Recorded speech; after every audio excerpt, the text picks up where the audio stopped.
All right, everyone, now it's time to analyze a little bit of polling for 2020 in the form of Trump approval.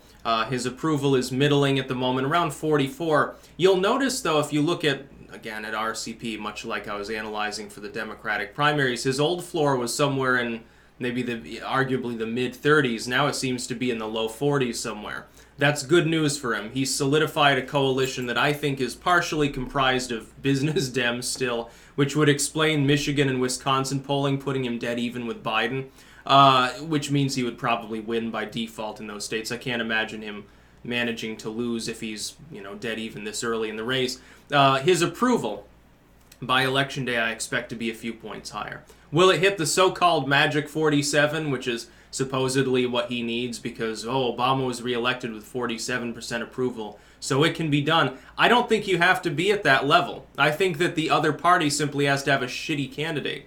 I think that Obama probably would have lost if the Republicans had had a halfway decent candidate in 2012, but Mitt Romney was not a decent candidate. He was basically, hey, I'm a Republican. I'm not the dude over there with the D after his name. Fucking vote for me. That was basically his main platform. That and weird shit like corporations are people, and much like Joe Biden, who's probably going to be running against Trump, he was a gaffe master. He said weird things. The horses and bayonets jab that Obama launched was highly successful at the time. Binders full of women basically summed up Mitt Romney's problem with demographics during the election. Killing Big Bird and stuff like that.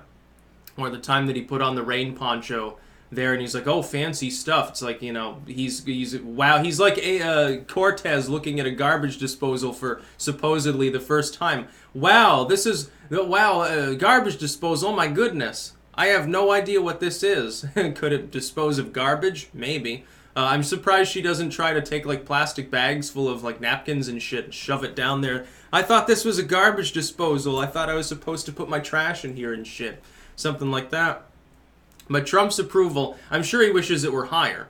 And under any other circumstances, if we didn't have a weaponized legacy media constantly bombarding the public with lurid details about how he is supposedly hateful and how they're probably a Nazi if they approve of him, his approval would be in the 50s right now somewhere. It might even be higher. His approval would be extremely high right now, and I'll tell you why. The economy is going well. We're not in any major foreign conflicts, and Trump is a humorous individual.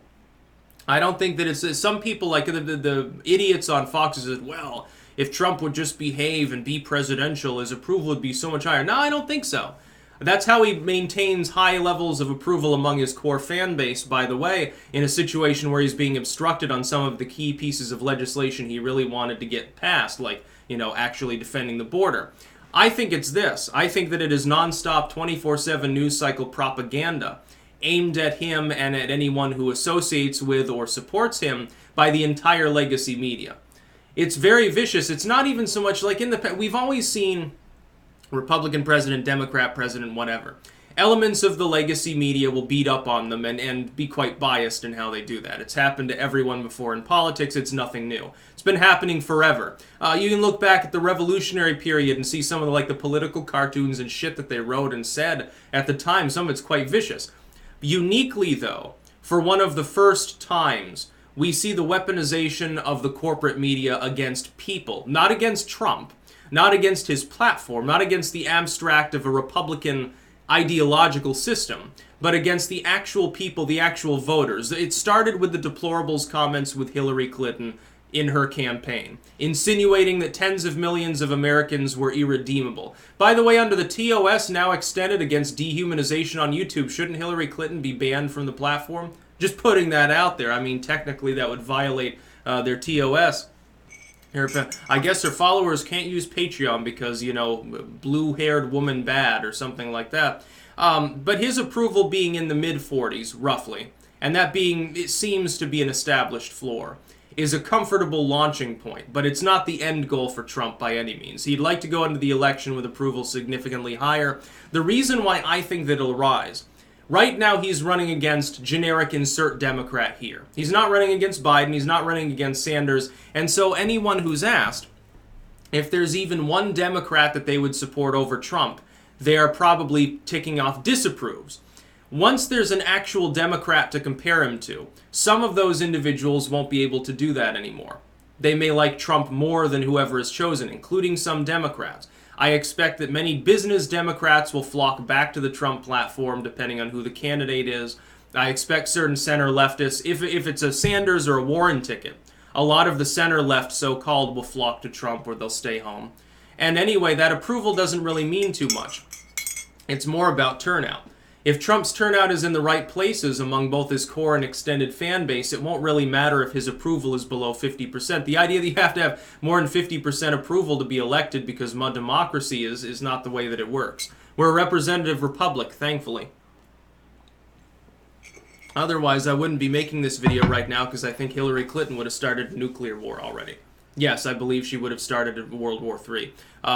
Maybe an unpopular opinion, but the things that she said while campaigning seem quite warmongering to me. It's funny, Bill Kristol and Ben Shapiro and all these people are livid right now at Trump for not starting a war with Iran. Oh my God, they knocked out a drone out of the air and we're not willing to bomb them, and oh my God, it's such a terrible day. We haven't even ostensibly established whether the drone was over international waters or not. Let's say that it was. They're saying that it was a mistake. They took Donald Trump's olive branch, and thankfully they did. They took it and they said that apparently they reprimanded some general for accidentally firing on the drone. There you go. Isn't that exactly what I predicted the other day would be, hopefully the end result? That was the whole purpose of it. Trump was trying to give him an easy way out. Maybe it was a mistake. That would be really funny. Some general in the field, he got promoted like last week, and he's like, oh shit, the drone's getting close. Might as well blow it out now because I don't want to get hit with a missile. That would be hilarious, actually. By the way, it shows that Iran has more formidable anti-air systems, perhaps, than some people give them credit for. Kudos to you for firing on a drone. What did it cost? $150 million drone? Or something, $300 million or something? And then they're like, well, I don't want to kill several hundred people over a piece of machinery getting blown out of the air. So thank you for Trump. Thank you to Trump for that, for making the Ben Shapiro and Bill Kristol neocons mad. Great times, great success.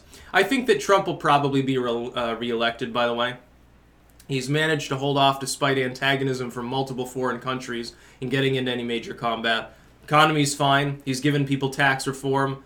The veterans, what the fuck is it? The VA getting reformed very early on, getting rid of the ACA mandate. There are certain things that haven't happened yet, but SCOTUS is going to have to take these up. This is the case for both a Texas-based ACA case, where it's being argued where because the mandate's no longer there, the original constitutional justification of the ACA's attacks no longer applies, so it becomes unconstitutional.